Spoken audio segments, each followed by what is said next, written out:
Hello guys, চলে আসলাম একটা unique video নিয়ে। আপনার সৌদিতে আসলে যেসব আপনার বেসিংগুলা বা আপনার ওই যে রান্নাঘরের মধ্যে আপনার মনে করেন যে অত্যাধুনিক বা অনেক সুন্দর আর কি করে রাখে। আপনার বেসিং, তারপর হচ্ছে আপনার মনে করেন যে আপনার ওই যে গ্যাস চুলা সব কিছু অনেক একদম অত্যাধুনিক। তো সেই জন্য চলে আসছে আমার ভাইয়া একটা ভিডিও নিয়ে। তো এই যে বেসিংটা কত অত্যাধুনিক, কত সুন্দর একটা বেসিং, একেবারে সেই লেভেলের। দেখেন একটা বেসিং কীভাবে লাগাইতেছে। আপনারা সবাই দেখেন বা শিখে রাখেন, ভবিষ্যতে হয়তো আপনাদেরও কাজে লাগতে পারে। একটা বেসিং কীভাবে আপনার ফিটিং করা হয় এবং চমৎকারভাবে দেখেন।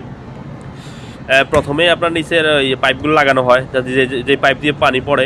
তারপরে এটার একটা স্টিকার আছে, স্টিকারটা লাগানো হয় একেবারে যত্ন সহকারে। তারপর হচ্ছে আপনার যেটা দিয়ে আপনার পানি পড়ে আর কি, এই পানি পড়ার লাইনটা আসলে দুইটা, এক হচ্ছে গরম পানি এবং ঠান্ডা পানি, দুইটাই পড়ে, ঠিক আছে। এই যে দেখেন পাইপের ভিতরে ঠান্ডা পানি এবং গরম পানির পাইপ লাগানো হয়। তারপর হচ্ছে আপনার ফিটিংটা মোটামুটি কমপ্লিট।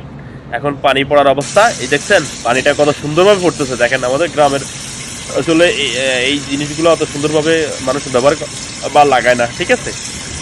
তারপর দেখাবো আসলে নিচের ফিটিংগুলো কত সুন্দরভাবে করা হয়েছে। এটা আসলে অনেকে জানে না বা করতে পারে না। দেখেন এই যে ফিটিংগুলো দেখছেন, একেবারে সুন্দরভাবে গোছালোভাবে।